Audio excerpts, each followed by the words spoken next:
As a person who does not consume a lot of television, I have a method when it comes to television consumption, and I call it the two birds, one stone method. Either I watch television so I get paid to do it, or I watch television so I learn something. And one of the shows that I learned something from was this show called Averted Shogun.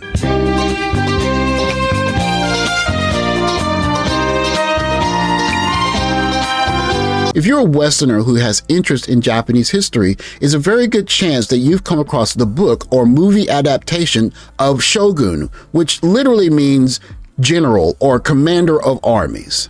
Enter Averted Shogun. Averted means hooligan, rowdy, or roughneck, Shogun general, so the roughneck general. Feelings of nostalgia hit me as I reminisce of my first months in Japan, studying from the moment I woke up until this amazing gem of a Western-turned samurai badass hit my television at noon. And the first time I saw him, I was hooked. This was the show that began my journey of understanding the speech patterns and mannerisms of the Japanese man.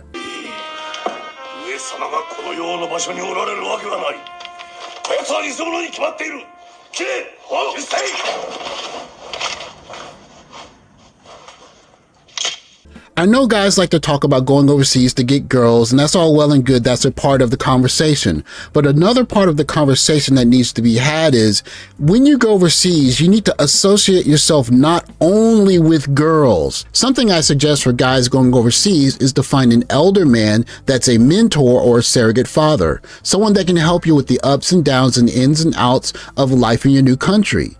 In light of finding a good mentor, another thing guys can do is to find a peer group of guys in that country that can also do something very similar. Because not only will they help you understand the lay of the land and where you are, but they can sharpen your skills, not your sword down there. They can sharpen the sword of the skills up here. You don't have to be an expert in Japanese culture to know that Japanese women and girls have a distinct set of mannerisms that separate them from pretty much mannerisms of any other women on the planet. Distinctly, these mannerisms express themselves as quite girly, and some of the individual mannerisms are things like covering your mouth, or making heart gestures with your hands, or covering your face. All distinct individual expressions of Japanese femininity.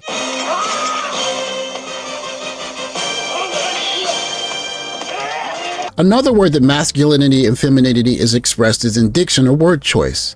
Steki. Lovely, wonderful. Steki is a nice way to compliment a guy you're interested in. This phrase sounds feminine, so it is not used very often by men. It has a nuance, which means that they also have a nice personality while being good looking. This post comes from a 2007 forum of gentlemen discussing whether it's okay for men to use the word steki. いや別にただ使い方に問題があるでしょうね. So not really. The problem is in how you use it. So he says if you take the palm of your hand and you put it in front of your face and you have sparkling eyes and you say steki, he says choi kimoi desu. So that's a little bit strange or odd. He continues, ここは男らしく素敵だなと言いましょう. Or as a guy, instead of saying steki, you should say 素敵だな or something after steki to make it a bit more masculine. On a different thread from 2023 discussing the same subject, a gentleman says, まあ素敵のように素敵の単独もしくは末尾に使う用法だと女性っぽく感じます. So if you say it without anything after it, just the word by itself as the ending, then that sounds a bit feminine. 素敵な贈り物をありがとう. Thanks for the cool present. Or あなたは素敵だ. You're cool, you're nice. と素敵の後に何かつければ男性が使ってもおかしくないと思いますよ. So if a guy puts something after 素敵, it sounds okay. There's not really a problem with it. These are small distinctions that come with spending time talking to other men.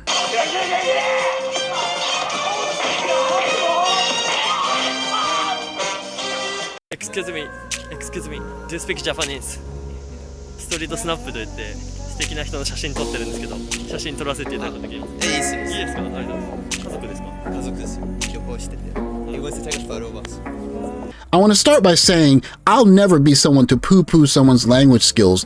It's quite possible that this young man who's been a university student and is probably a good 20 years my senior is better at Japanese than I am.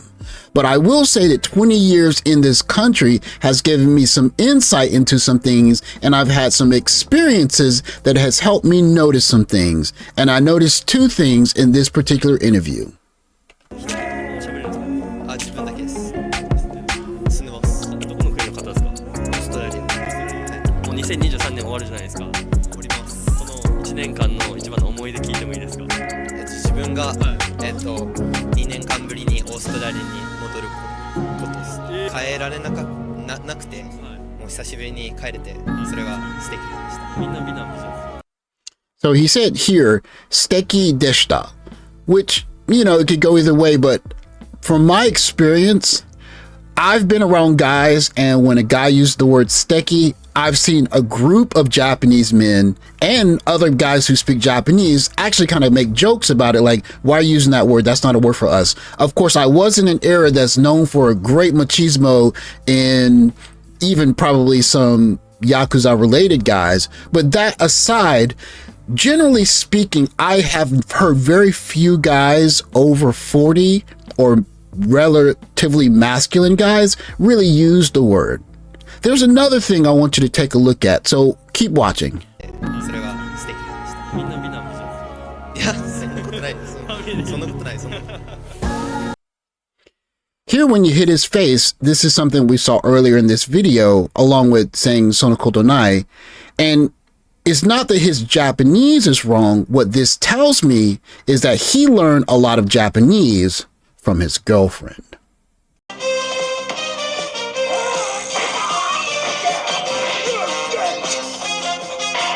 When Matsuda Ken was chosen to play the part of an 18th century horse-riding, sword-wielding samurai butt kicker, you can rest assured when he was getting ready to play his character, when he was paid a compliment, he didn't hide his face in his hands. And you can also rest assured that I don't know if he ever used the word steki.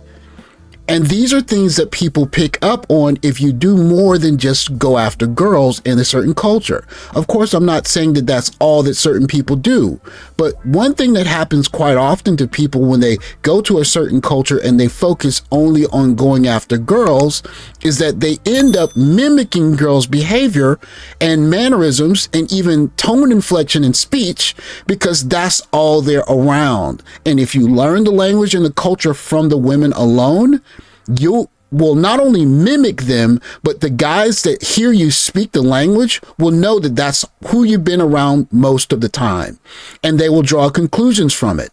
Certain subtle things can be known or noticed about you if you spend all of your time only chasing girls in skirts. But if you want to gain the respect of the men in the country, do something like learn how to speak the way they do. Prove yourself among those men, and then they know that you're there for more than just chasing skirts. Thanks for watching. Like, subscribe, comment below. Catch you in the next video. Take care, guys.